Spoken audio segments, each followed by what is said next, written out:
Hello friends! Today we are in Moscow, the capital of Russia. And now we are in the center of the city on Manezhnaya Square.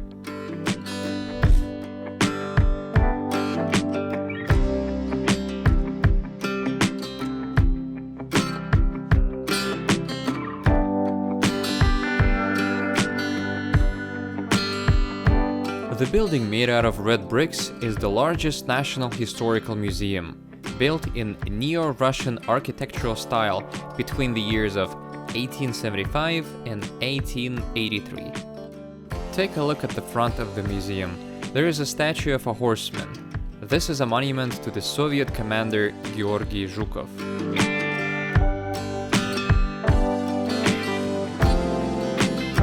We are passing the museum along the Kremlin Passage and going to the main square of Russia. It is called Red Square, and it was built in 1434. The Red Square got its name in the middle of the 17th century, long before the Bolsheviks came to power in Russia. And they loved to name everything red. Nowadays, annual military parades are held here on May 9th, the day of the victory of Soviet troops in World War II.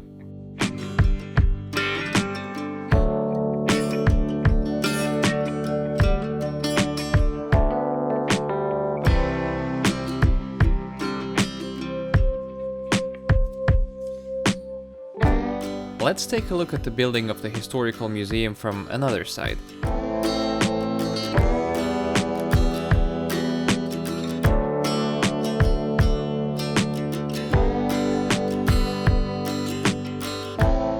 There is a police car patrolling in front of the entrance. Here you can shoot videos, but better not try to break the law.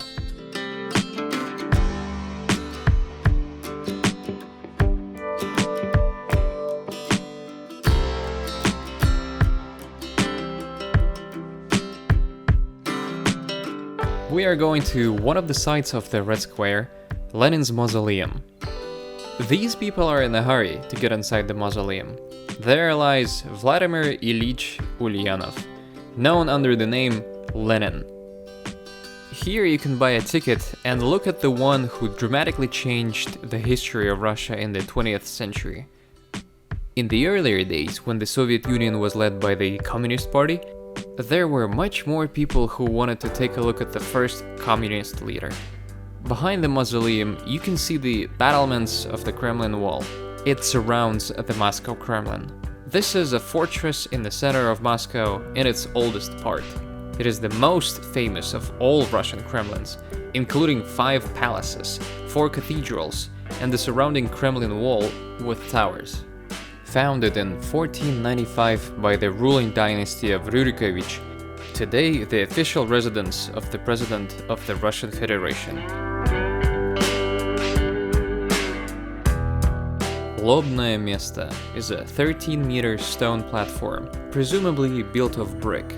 It was first mentioned in 1547 when Ivan the Terrible addressed the people of Moscow from here. Subsequently, it was mainly used for the announcement of royal decrees and for religious ceremonies. Despite the popular misconception, the round platform itself was never an execution site.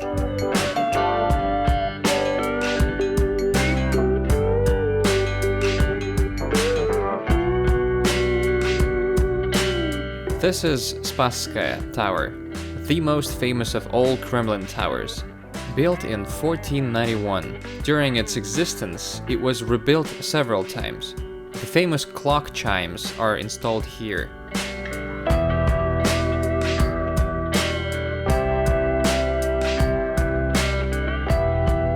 The Cathedral of the Intercession of the Holy Mother of God, which is placed on the moat, known as the Cathedral of the Saint Basil the Blessed, is an Orthodox church on the Red Square in Moscow, a monument of Russian architecture. The construction of the cathedral was going on from 1555 to 1561.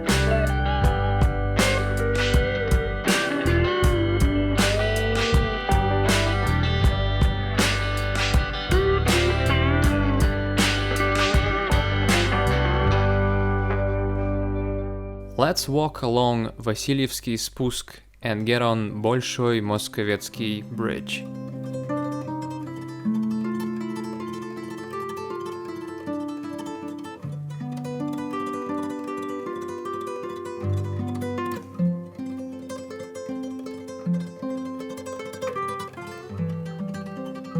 From here we will once again look at the Kremlin and the Moscow River.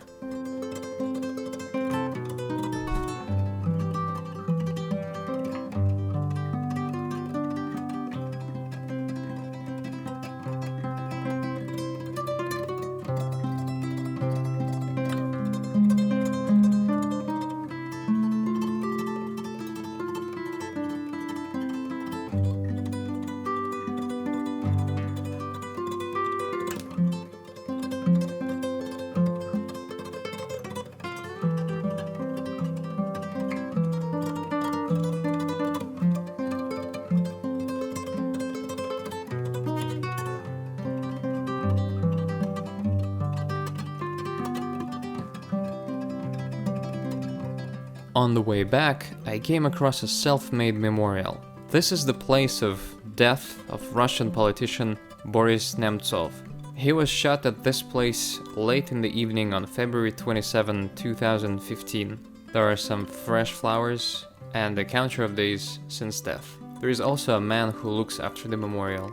Let's go to the other side and take a walk in the Zaryadye park.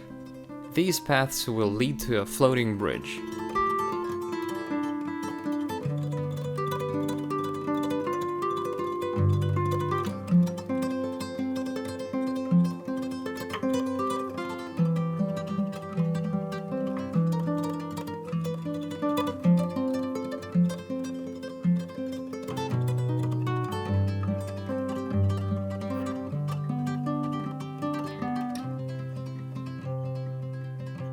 This is an unusual observation deck over the Moscow River. The height above the water is 15 meters. There are always a lot of people here, and we are lucky we can go through without stopping.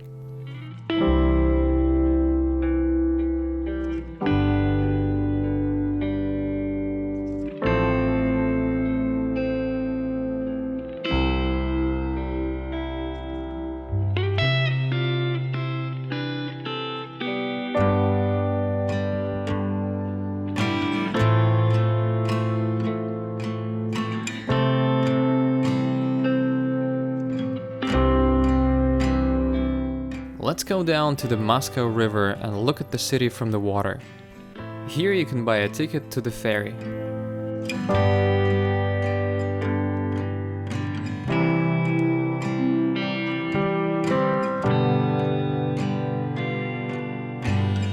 Far ahead, you can see one of the 7 completed Stalinist skyscrapers in Moscow. The skyscraper was built as a city within a city in 1938 to 1952. It is a residential building, and here you can buy an apartment in it. At the time of the shooting, the average cost per square meter starts from $11,000.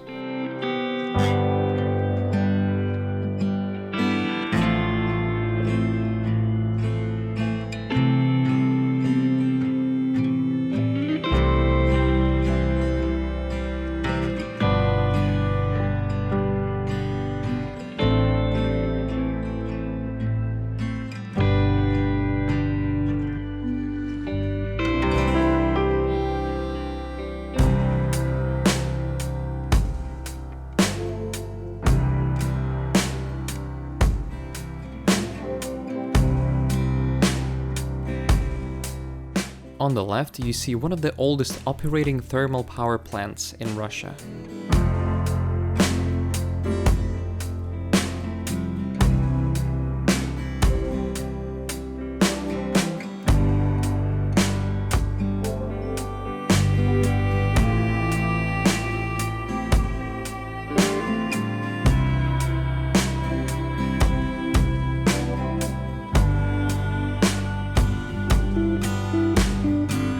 On the other side of the river, we see the floating bridge again. Now you can look at it from the other side.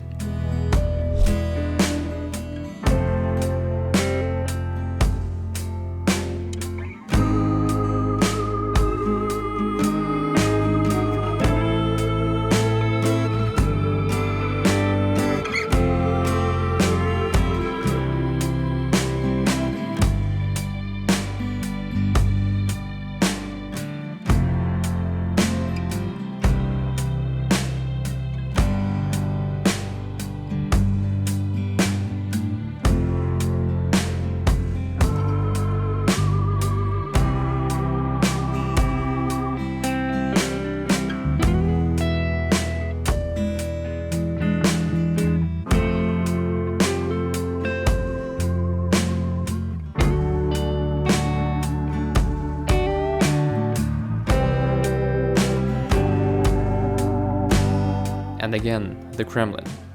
From this side we can see the big Kremlin Palace, former residence of all Russian emperors, built in 1849 by order of Emperor Nicholas I. Now it is the residence of the President of Russia.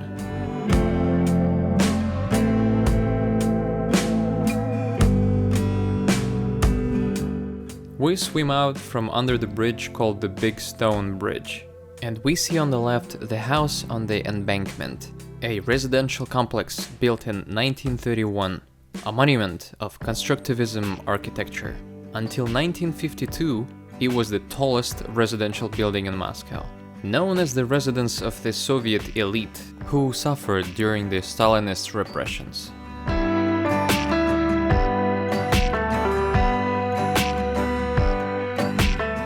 On the other side of the river is the Cathedral of Christ the Savior, the Cathedral of the Russian Orthodox Church.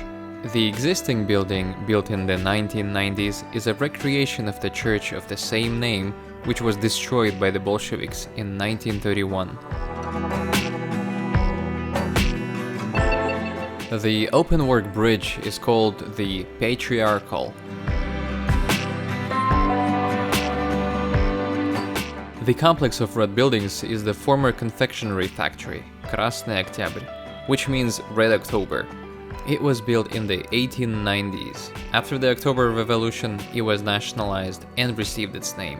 Currently, the factory has moved and the premises are mostly used for offices. Next is the monument of Peter the Great. The clothes in which the Russian Tsar is dressed cause controversy, but the head lives up to the name.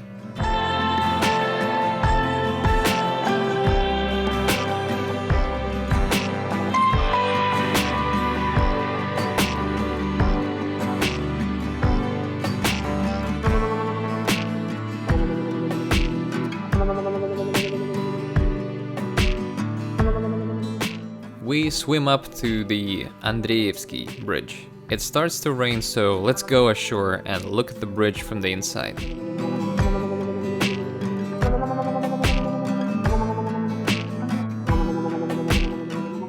Novy Arbat Street. In Soviet times, it was called Kalininsky Prospect. There are 4 houses built in the form of books. They were supposed to symbolize the fact that the Soviet Union was the most reading country in the world.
The elevator is on the outside of this house. Probably when they built the house, they were in a hurry and they forgot about the elevator. This is Tsoi wall. Viktor Tsoi was a rock musician, the founder and the leader of the rock group Kino. He died in a car accident at the age of 28, but many people refuse to believe that. And this is a monument to another Soviet poet. He was born here, 43 Arbat Street. Bulat Shalvovich Okudzhava, Soviet and Russian poet, prose writer, screenwriter, bard. He is the author of about 200 songs, one of the most prominent representatives of the author's song genre. We ended up on one of the most recognizable and popular streets of Moscow, Arbat.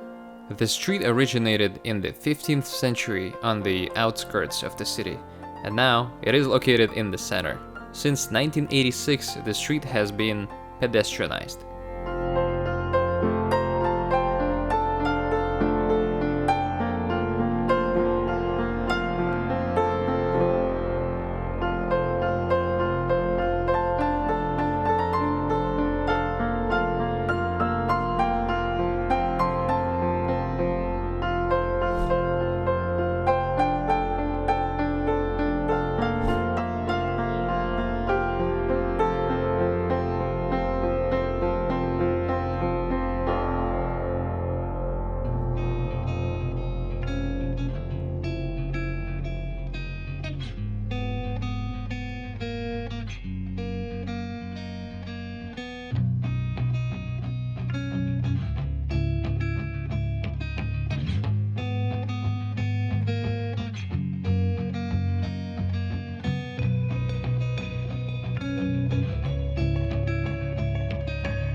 And here someone parked a lot of vintage cars.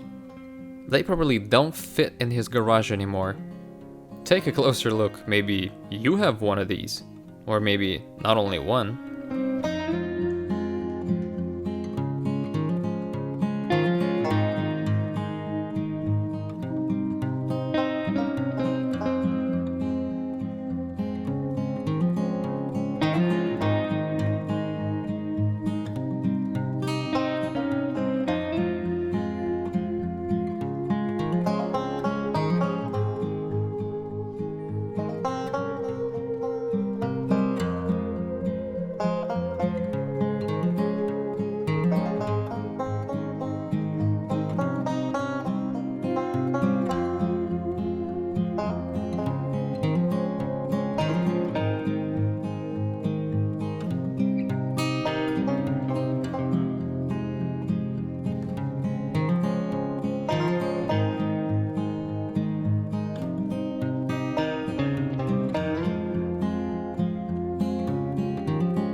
on Nikolskaya Street, we finish our walk around Moscow.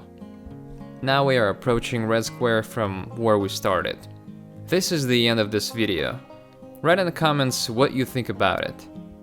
Did you like my stories and my narration, or do you think it's better to walk in silence? I want your honest opinion. Subscribe to the channel if you want to see more videos like this.